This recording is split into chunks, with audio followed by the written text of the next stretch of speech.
Today we are talking about the real reason that God created humanity. Are our bodies actually a prison? As we explore the banned knowledge of the secret book of John and the Tripartite Tractate, where it describes the creation of humanity, the real reason why God created humanity, and we're going to be understanding the truth about what humanity actually is, which applies to our lives here today. That's what we're talking about, and it's going to be great, and we're starting right now. Before we do, though, I want to give a big shout out. Thank you to everyone who joined our Reimagining Thanksgiving charity stream on Thursday. Thank you so much to everyone who supported and came out. We were able to raise over $5,000 to feed hungry kids. That's over 50,000 meals. Thank you all so much. I'm so happy about that. All right. Please like and subscribe. If you enjoy my videos, consider supporting over on Patreon to get access to members-only videos. Be on the lookout for scammers in the comments saying to join my WhatsApp, and be aware there are people who don't like what I do and spreading a lot of crazy misinformation and disinformation, so just use your logic and reason when it comes to that. All right. Are you ready? Here we go. This is going to be good. We're talking about the real reason God created humanity. So last week we talked about the Archons, and if you weren't here last week, the Archons are dark, shadowy beings that have the power to create. And the chief Archon, the head Archon, is called Yaldabaoth. And Yaldabaoth is essentially who the Christians worship, according to Gnostics, the contemporary, who they would consider the contemporary Christians to worship. So Yaldabaoth, the chief Archon, is a shadowy being called the dim ruler. Why is it called the dim ruler? Because it is a being of darkness, however, contains some power of light within itself. Because its mother, Sophia, a powerful being called an Eon, created this being accidentally. And so this being retained some of this power from its mother. It's called the dim ruler because it's this mix of shadow and light, but ultimately a dark being, but has the power of light represents its creative power, its ability to create. And so it generated Archons. And we took a look at the contrasting differences between Valentinian Gnosticism and Sethian Gnosticism. Sethian Gnosticism looks at Yaldabaoth and the Archons as being totally evil, completely malicious, here to trap humanity. We're going to explore exactly why in just a minute. Valentinian Gnosticism is a little different. They look at Yaldabaoth and the Archons as being dark beings that have a lust for power and are constantly trying to dominate each other. However, the being from the higher realm, known as the Logos, decided that they could be useful in ordering the world because they had this lust for power. So they used these beings to create a hierarchy and order and structure in the material realm. So a little bit different depending on which version of Gnosticism you're looking at. But we're going to be taking a look here first at the secret book of John, which describes the creation of humanity. And we're going to be understanding the truth about what humanity is.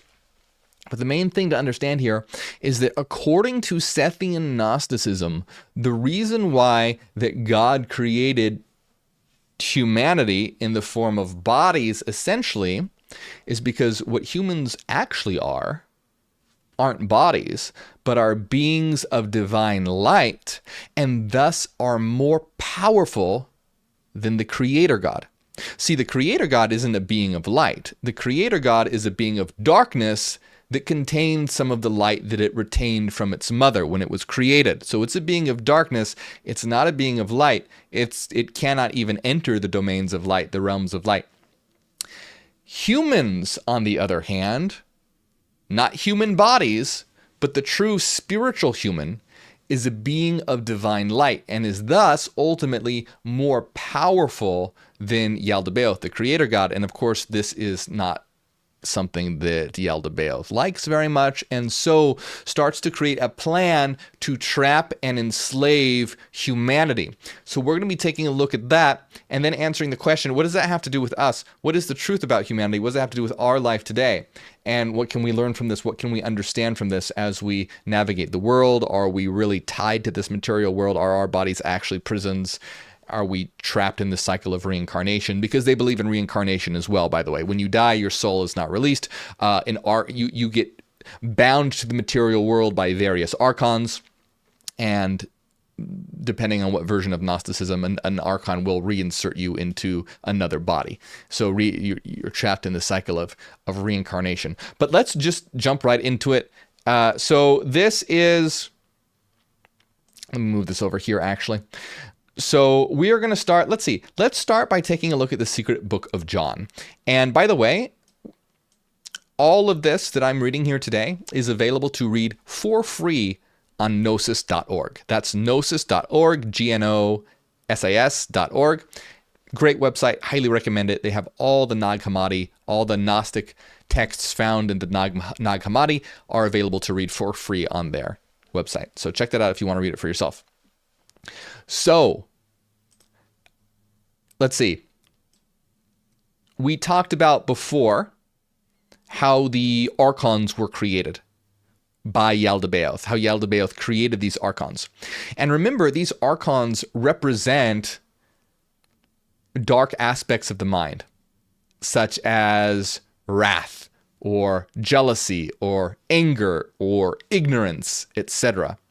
And these dark forces are dark aspects that bind humanity to the world. And as we saw in the Gospel of Mary, the teaching is that to transcend the material realm, one must defeat these archons, which can be interpreted as overcoming these aspects that exist within yourself, these aspects that must be overcome when you're looking at things like ego and ignorance and wrath and hatred, etc. But before we get into that, let's talk about humanity. Because this right here, what we're going to look at right now, is titled Humanity Begins. And it says, so at the point, by the way, we're at right now, is that the only thing that exists is we have the perfect eonic realms of divine light, the pleroma, the fullness, the entirety, the totality. We have the divine realm of light, and then we have the shadowy realms ruled by the dark entities, the archons. And it says, humanity begins. It says, then came a voice from the highest realms saying, the man exists and the son of man. Yaldabaoth, the chief ruler or chief archon, remember this is the creator god of the Bible, heard it. He heard this voice, and he thought that it came from his mother. He thought that this came from Sophia, the eon of wisdom that generated it.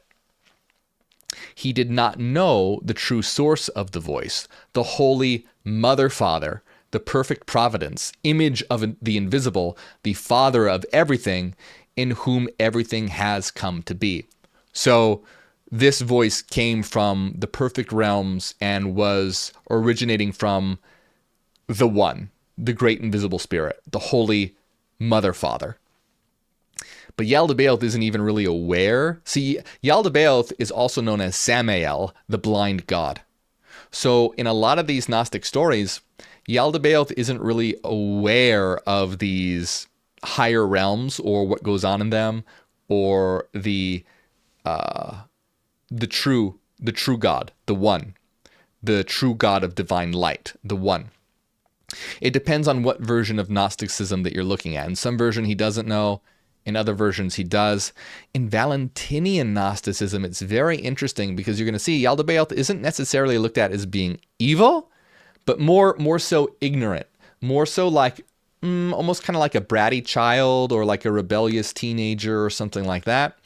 And this is why in Valentinian Gnosticism, the Archons are used as ordering forces. But ultimately, it says in Valentinian Gnosticism that the chief ruler should or needs to come to knowledge and understanding of the One. So it's a lot different. Valentinian Gnosticism is not so black and white. It's a lot more nuanced in that way. But we're not looking at Valentinian Gnosticism right now. We're looking at Sethian Gnosticism, where Yaldabaoth is just downright evil, being of darkness, shadow, etc. He hears this voice that says, the man exists in the Son of Man. And it says, The first man, this is the one who appeared to them, he appeared in the form of a human being, and all of the realms of the chief ruler quaked, and the foundations of the abyss moved. So when the man, and remember, this isn't a physical form, right? This isn't a being of matter. This is a spiritual being. So this spiritual human appeared, and all of the realms of the chief ruler, all of the realms of the creator God quaked. The foundations of the abyss moved. He illuminated the waters above the world of matter, and his image shone in those waters. So there's this idea of spirituality or spiritual realms being associated with water. And so you'll find this, sometimes in Bible stories or whatever, this idea of water over the earth, but it's this idea of a spiritual realm. And so basically it's saying he illuminated the waters above the world of matter, meaning he illuminated sort of that spiritual realm that exists apart from the material realm, or not within the material realm, and his image shone in those waters. And all the demons and the first ruler together gazed up towards the underside of the newly shining waters. So this is a spiritual realm, a metaphysical realm, a realm that is beyond the domain of matter, and this is where the image of the human appeared. So you can imagine this image of the human appeared, all the realms of the rulers quaked, the abyss was moved, and they all, the chief ruler, they're all looking up, symbolizing the fact that it is higher than them, it is beyond their realm, and they are gazing up and seeing this image of the human. It says all the demons and the first, they're considered demons, by the way. These archons, these rulers, so the God of the Bible is considered a demon, or even Satan. So all of the demons and the first ruler together looked up toward the underside of the newly shining waters, and through that light they saw the image in the waters, the image of this human. So here's what's happening. Well, here, let me read a little more. Yaldabaoth said to his subordinate demons, "Let's create a man according to the image of God and our own likeness, so that his image will illuminate us." So basically what they're doing here, okay, according to the Secret Book of John, is basically they want to create their own version of a human or a man. They want to create their own version, okay? So they did not create the spiritual human. They are wanting to create their own version that is in their likeness. And what is their likeness? Their likeness has to do with darkness and shadow and matter, a material version. So they want to create a material version of this being, a copy of this being out of matter. Okay? So it says, all right, let me skip real quick over to another Gnostic text called "On the Image, on the Origin of the World." Okay, because we're going to get into now how these archons begin to create humanity. But before we do, I want to read to you another, and you guys heard me read this before, but for those who aren't familiar with it, and "On the Origin of the World," it describes something very, very similar. Right? It says, there is a being called Atom of Light. All right. So according to "On the Origin of the World," there is this first human, and again, it's a spiritual human, and in this version, it's called Atom of Light. In some versions, it's called Adamas, but the Atom of Light. And it says, the Atom of Light created a great eternal realm for himself. In that eternal realm, he created 6 worlds and 6 realms, which are 7 times better than the heavens of chaos and their worlds. All right, so that's important to understand that this being, according to this version of the story, this being of light, this first human, the atom of light, created its own heavens and its own realms that were 7 times better than the realms created by God and the Archons. And it says, before Adam of Light withdrew in the chaos, the authorities saw him. So just like in the Secret Book of John, the Archons saw this being. And they laughed at the chief creator. In other words, all the demons, all the Archons laughed at the creator God, because he lied, saying, I am God and there is no other God but me. So you notice God says that, if you read the Bible, God says that a few times. I am the only God, I am the one true God, there is no other God but me. So when the Archons saw this human, this spiritual human, create realms 7 times better than theirs, they laughed at the God of the Bible, the chief creator God, because they're like, you lied to us. You said there was no other God but you.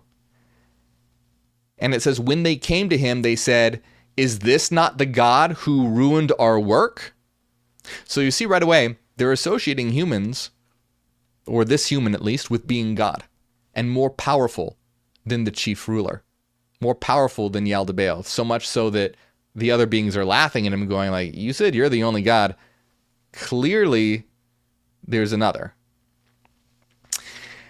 So the chief ruler answered them, and he said, yes, but if you wish that he not be able to ruin our work, come, let's create a human being from the earth according to the image of our body and according to the likeness of this being to serve us. So whenever this being sees his likeness, he may become enamored of it.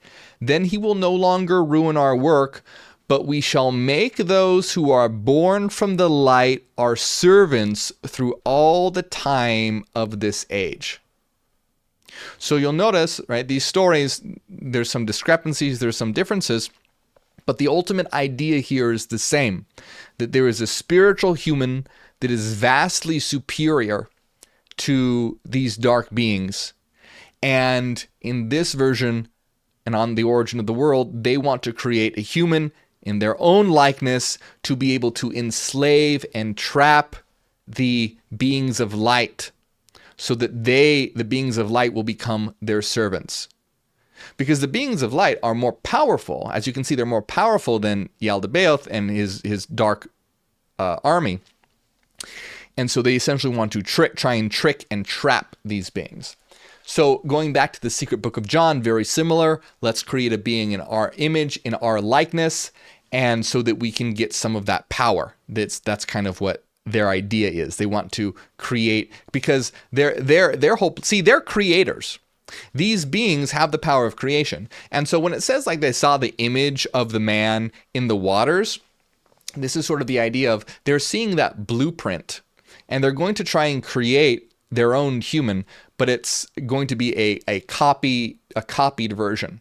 Now, take a look at this. This is very important to understand and ties in directly with what we talked about last week, where we talked about how the Archons represent different faculties of the mind, or different aspects of the mind that tie humanity to the material world, like wrath and ignorance, etc.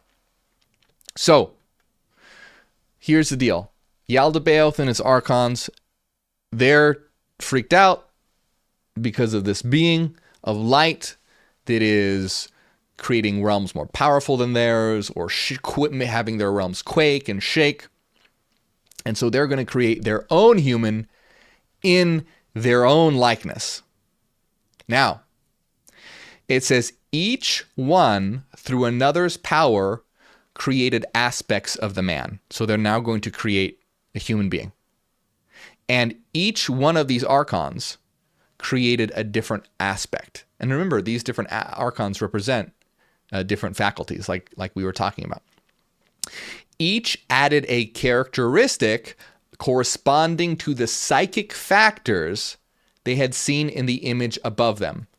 So what does psychic mean? Psychic here means, like in the terms of psyche, mind. Psychic doesn't mean paranormal activity or something like that. It just has to do with the psyche. Psychic means having to do with the psyche. So each of these beings added a characteristic according to the psychic factors or mental factors they had seen in the image above them. They made a creature of substance in the likeness of that perfect first man. And they said, let us call him Adam so that his name will give us the power of light. So each one of these archons are going to be involved in the creation of this being, modeling it on the image that they saw above, but also according to their own likeness. Now, this is very interesting here. It talks about the construction of the human body, but listen to this. It says the 7 powers began to work, and the 7 powers are these 7 archons. And each one of these archons do have a positive aspect. And so they operate in sort of in pairs. So we have goodness and providence, divinity, lordship, kingdom, zeal, and understanding. But listen to this. So there's a lot to this, but as a quick overview, it says goodness made a psyche of bone. Providence made a psyche of sinew. Divinity made a psyche of flesh. Lordship made a psyche of marrow. Kingdom made a psyche of blood. Zeal made a psyche of skin. Understanding made a psyche of hair. So this is what's really interesting about this, is that even though they're talking about bone and sinew and flesh and marrow and blood and skin and hair, as you'll see later, they're going to make the material body. They haven't made the material body yet. So this is almost like a psychic body or a mental body that they're creating here. They're creating a mental psychic construct or pattern. This isn't even material yet.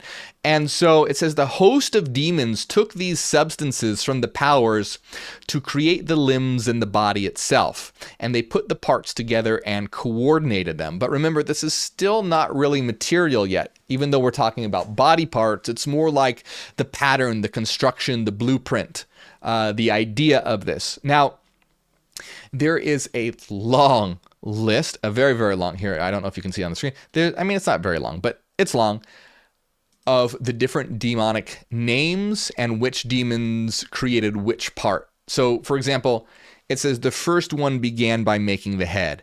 Abron created his head. Meginstroeth created the brain. Asterechme, the right eye. Thasposmocha, the left eye. Iranumus, the right eye. Bisoum, the left ear. And on and on. It takes the eye, the ears, the nose. It gets into very, very, very detailed, all the different parts of the body. But the reason why this is sort of important to understand is that according to Sethian Gnosticism, humanity really is this constructed being constructed of demonic forces. So in essence, for Sethian Gnostics, the body is something dark and evil. It is a demonic construct. So it very much is a prison and is extremely negative. According to Sethian Gnosticism, the human body is a prison, a demonic construct. Every aspect of it, every essence of it is constructed by the demonic archonic forces. And they go into very specific detail about the construction of this body. But that's what's important to understand when it comes to Sethian Gnosticism. Material world, absolute evil, absolute darkness. The body, absolute evil, constructed, a demonic construct. Let's see. It goes on and on and on about the constructions of the womb and the genitals and the left breast and the right hand and the right eye and the toes, etc. And it says 7 govern the whole body. Now this is important. Take a look at this. So 7 of them govern the whole body. Michael, Uriel, Asmendas, Saphastoel are Moriam, Richram, and Emiphors. Now, or Emiorps. Now, right, fine, whatever. Doesn't really matter. But here's what's important. It says, the one who governs perceptions is named Arcandecta. The one who governs reception, Diatharbathas. the one who governs imaginations, Auma, the one who governs integration, Achiaram, and the one who governs impulse, Riaramanacho. The names don't really matter. The important thing to understand is that you have these beings that are creating things like perceptions, receptions, imagination, integration, and impulse. And it continues to go on, and it says the four chief demons, all right, so now you have the four chief demons. Ephememphi is associated with pleasure. Yoko is associated with desire. Nenentofni is associated with distress. And Blauman is associated with fear. Out from these four demons come the passions. From distress arises envy and jealousy, grief and vexation, discord, cruelty, worry, and mourning. From pleasure comes much evil and unmerited pride, and so forth. From desire comes anger and fury and bitterness and outrage and dissatisfaction, and so forth. And from fear comes horror, flattery, suffering, and shame. So you have this idea here of these beings, these archonic forces that are creating humanity, and it's creating this human, and it's creating its psychic structure. It's creating its own mental structure. It's creating not only the body or the blueprints for the body, not only the blueprints for the body or the spiritual body, but it is also creating the faculties that humans will have, such as perception, the ability to experience things, reception, the ability to receive concepts, the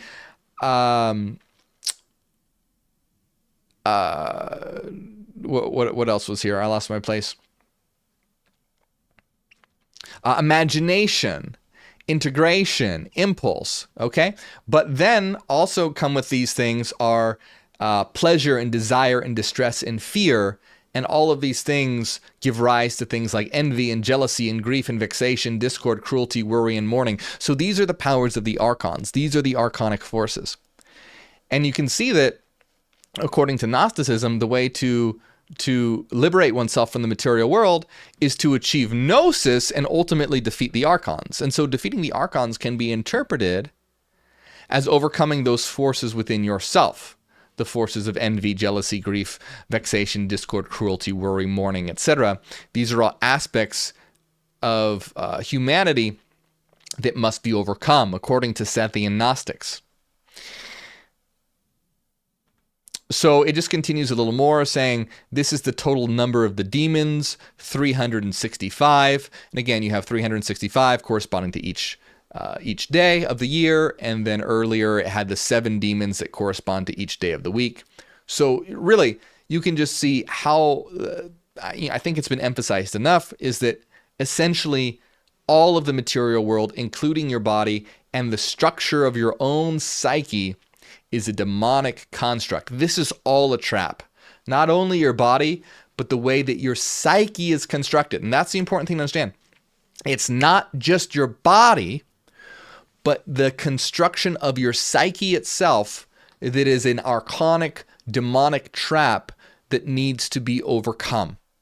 And according to the Gnostics, this means achieving gnosis or knowledge or truth of what one really is, and overcoming these faculties created by the Archons or arising from the Archons. And it says, all of Yaldabaoth's servants and his demons worked to finish the psychic body. Remember, this is the psychic body, the body of the psyche.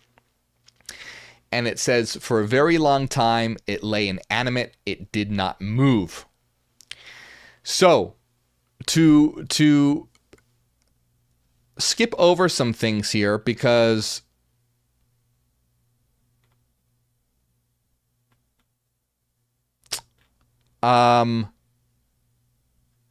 let's skip over some things. In essence, all right, I'll give you a quick summary of what happens. Yaldabaoth's mother, Sophia. Yaldabaoth's mother, Sophia, decides to or wants to undo the work of Yaldabaoth.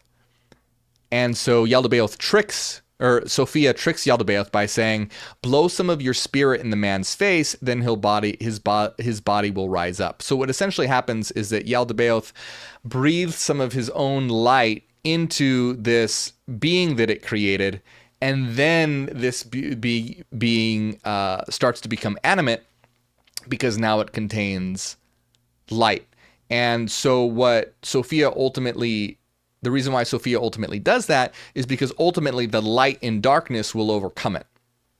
Meaning that because this spark of light has entered this being, this spark of light contains within it the knowledge of all reality. This is why Yaldabaoth is able to create, because Yaldabaoth contains this light within him. And so even though he hasn't been to the divine realms, he has all the information within his unconscious, so to speak, because it's embedded within the light that he has. So he breathes some of his light into the human that he created, and thus, ultimately, though, this will be the undoing of Yaldabaoth's dark creation, because this means that every single one of us has this spark of light within ourselves, that when we come to knowledge of what we truly are, we will be liberated from the material realm. So this is why Yaldabaoth, or Yaldabaoth's mother, tricks him into giving humanity some of his light, because she knows that ultimately it will be the undoing of his dark creation. On the origin of the world is a little bit different, but very, very similar. It's actually Eve, which is very cool. In that version, Eve is known as Zoe, and it's divine Eve, a spiritual Eve, just like how you have a spiritual Adam. There's a spiritual Eve, and Eve is represented as the force of life. Same kind of idea. She gives this being life, and ultimately is the one who places the tree of knowledge in the Garden of Eden to try and get humanity to realize what it is. But we won't get into that. We've talked about that. Watch my video on the playlist on the origin of the world for information all about that. Have I been out of focus this whole time? You know what? My camera, I think I have. When I put this microphone too close to the camera, my face goes out of focus. Oh well, my face doesn't need to be in focus to hear this information. So, long story short, okay? Because there's a lot to this. Yaldabaoth's forces envied the man. Through their unified efforts he had come into being, they had given their power to him. His understanding was far greater than that of those who created him, and greater than the chief ruler himself. When they realized that he shone with light and could think better than they could, and was naked of evil, they took him and cast him down into the lowest depths of the material world. See, we haven't even gotten to matter yet. Basically, they created this psychic version of the being, blew some power into him, and then they realized they fucked up because this being was more powerful than him. Their understanding was far greater than theirs, and he shone with light, and they could think better than they could. So they took him down and cast him into the depths of the material world. And so what they decide to do is begin a series of plans to try and keep humanity tied to the material world. And they do this in many different ways, and this is you hear this about this again and again and again in the Sethian Gnostic texts about Yaldabaoth constantly in this battle to keep humanity in darkness, to keep humanity from understanding what it really is. And this is how they explain the Great Flood.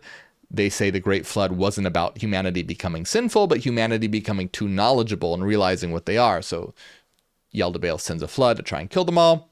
They end up getting saved, but long story short, Yaldabaoth is now engaged in this battle with humanity, in which humanity is its slaves, but has the power of light within it.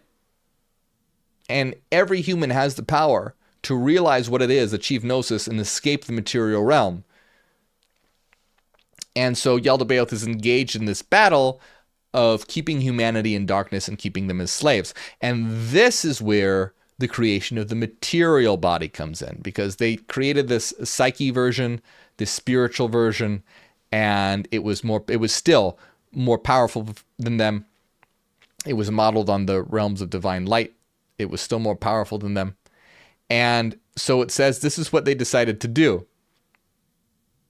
It says, Adam was revealed because within him dwelt the shadow of light. His mental abilities were far greater than those of his creators. They had gazed upon him and seen his exalted mental capability. So long story short, he was way smarter than these guys.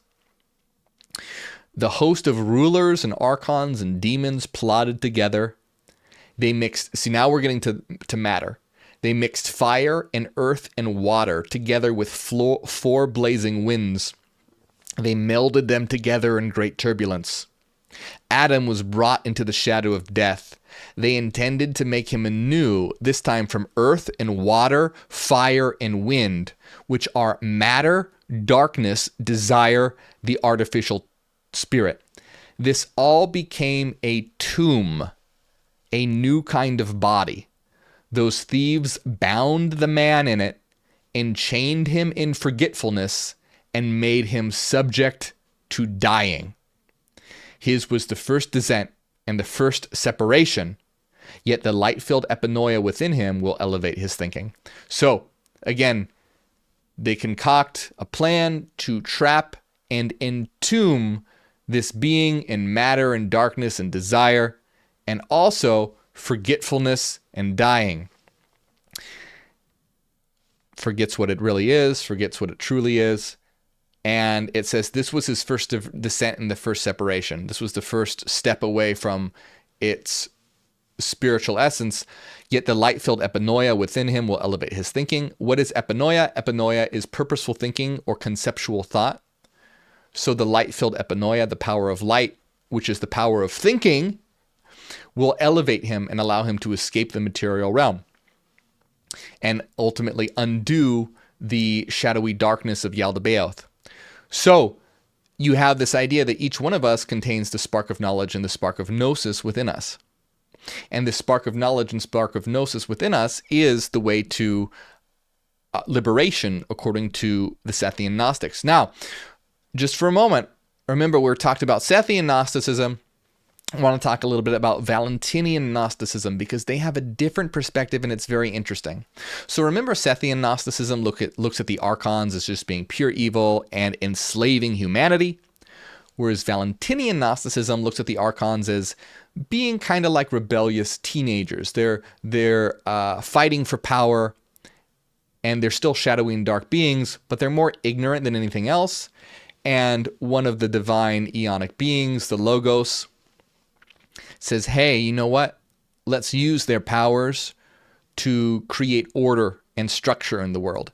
And so they create this Logos, this being of light, gives them all a position of status and creates a hierarchy with different subordinates and generals and ranks. And each one is associated with a different aspect of existence, a different aspect of reality, has their own job to do with regard to the material world and everything associated with that lower realm. And then he appoints the chief ruler to rule over them all, which is, of course, the God of the Bible. But again, not looked at as purely evil, but just as beings that lust for power and are ignorant, but are useful in their ordering faculties. Now, what about humanity then? Now, this is really interesting. So listen to this. And if some of this sounds a little dense, just go with it. I'm just going to read it and then I'll break it down because the Valentinian text is a little dense here, but just go with it. So the eons have brought themselves forth in accord with the third fruit by the freedom of the will and the wisdom with which he favored them for their thought. Let me just make sure this is the right place. We don't really need to.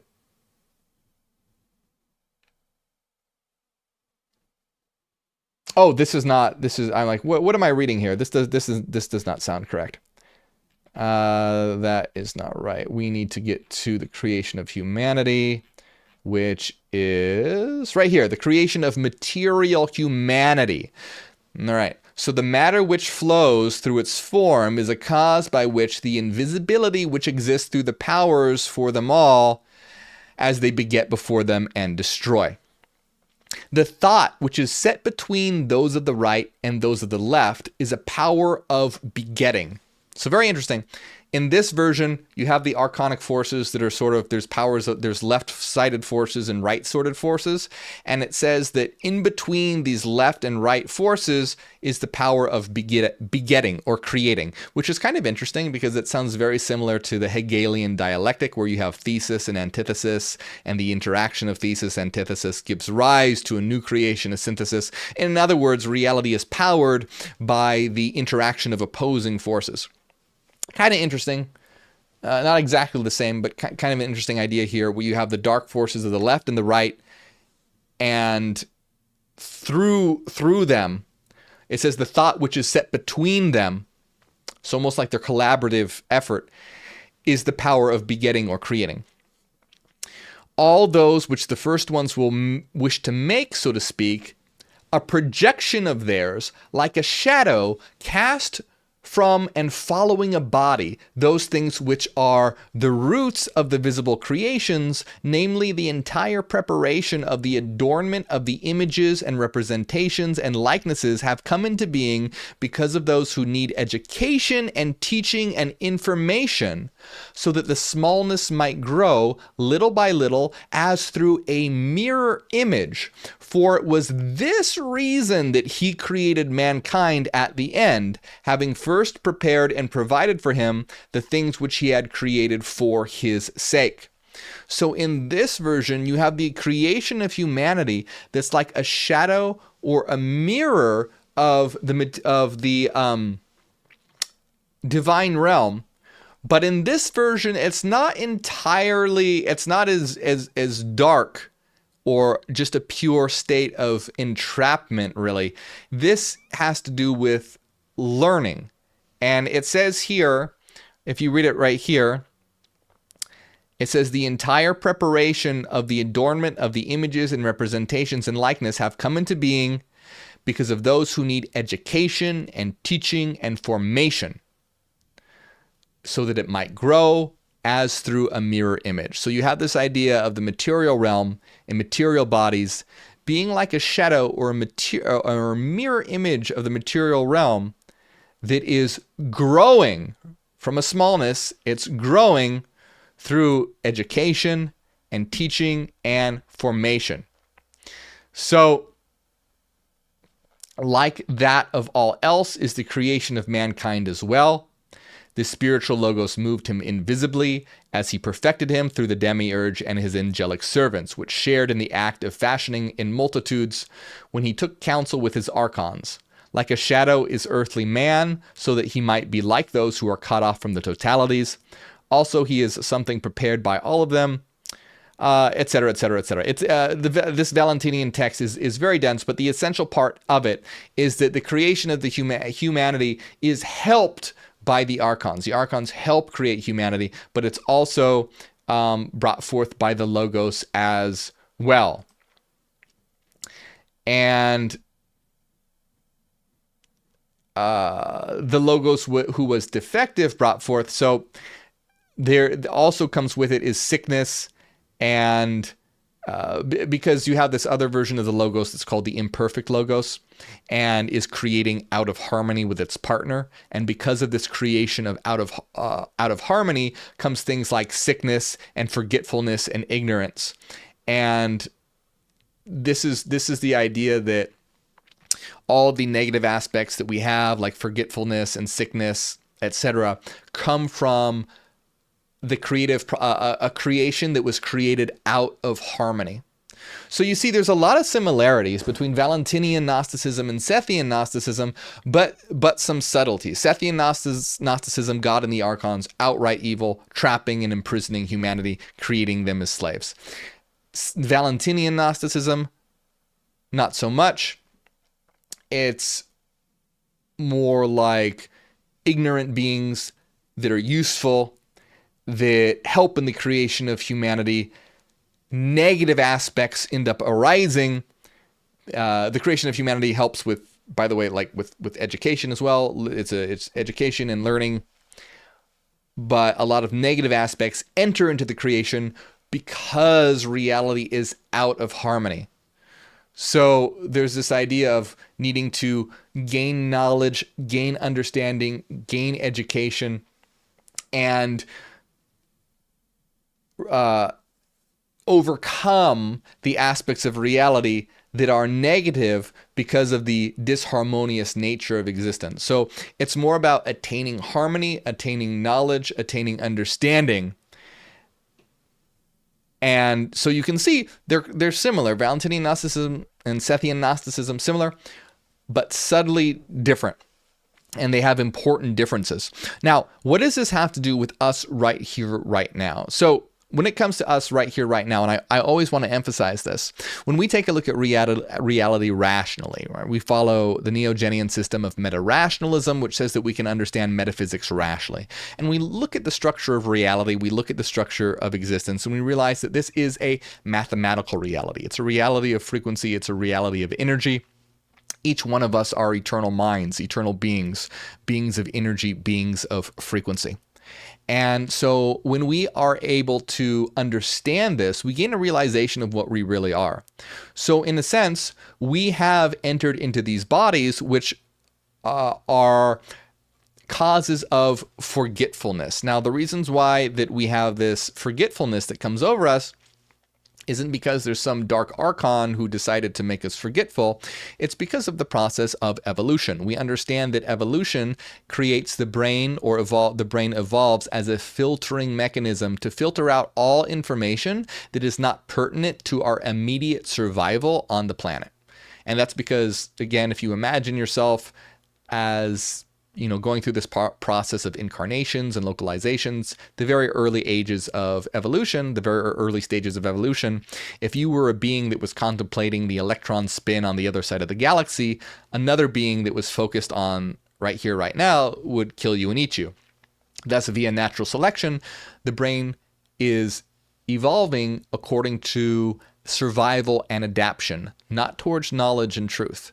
Your brain, your nervous system, your body isn't a product or creation of archonic beings in a literal sense. It's a process of evolution.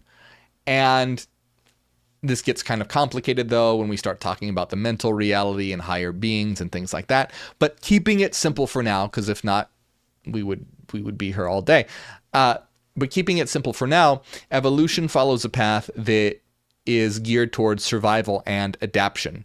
And because it's geared towards survival and adaptation, your body becomes this mechanism that filters out information. And so your brain and body didn't evolve to show you truth, and it didn't evolve to make you happy.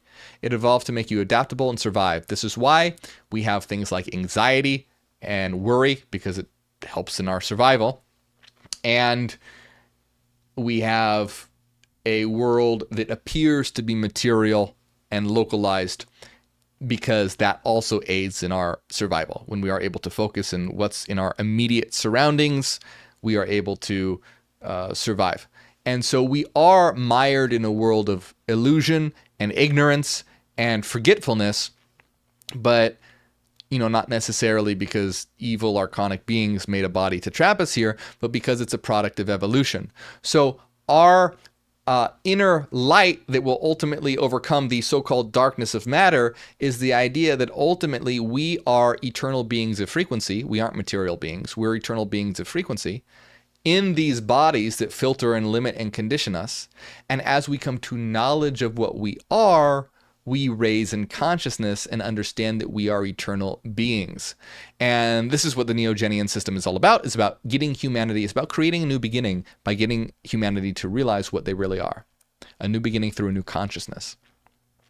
And so we can see that these Gnostic tales are interesting and do reflect an underlying truth. Now, we don't see the material world as being evil. We see the material world as being our canvas. This is the world in which we can exercise our creative forces as creative beings and create whatever we so will, whatever we want. Unfortunately, this world is currently in a negative state because humanity has collectively chosen to have a hellish existence and has allowed billionaires and an oligarchy to rise, etc. But we need to change all that. This realm that we are in right now, we can use it as a training ground to understand our existence and understand what we are, and ultimately we will be able to collectively transcend this material realm and create our own realms, because we are beings of frequencies, we are eternal minds, we are Zetic minds, and so as Zetas we are able to use our forces of frequencies to synthesize and give rise to another domain. So we'll be able to create our own CFDs or collective frequency domains. We have the power to do that, but guess what? We have to learn how to do that by harmonizing and synthesizing here on Earth right now. So basically, in order to escape the material world, escaping the material world is about learning how to create a unified planetary civilization, because we can't create our own domain and transcend until we learn how to work together, because that's the whole point. We're here to learn how to work together in a harmonized fashion, just like the Gnostic texts say all the darkness and all the evil comes from disharmony, out of balance. We need to become in harmony, harmonized, synthesized, and in balanced with one another so that we will be able to create a new world, first right here on Earth, and then eventually our own frequency domain where we can construct our own universe and universes in another domain.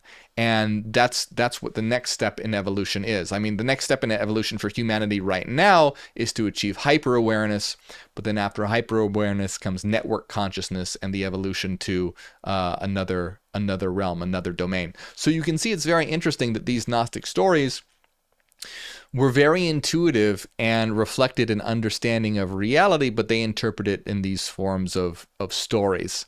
And so we have an understanding of it today that's a lot more precise. Like I said, it's based on meta-rationalism and understanding the mathematical nature of existence and how frequency interacts with each other and the logical necessary foundations and ground of reality.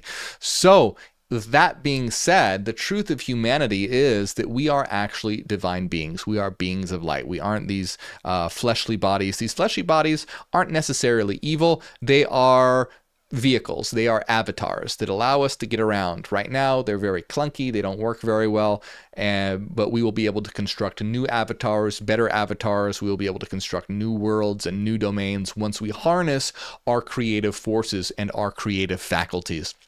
Now, we have a lot more to talk about in terms of Valentinian Gnosticism. I believe next, I'm not sure, but the next part in Valentinian Gnosticism talks about the levels of consciousness of humanity. We might be talking about that next, very possibly. We will see.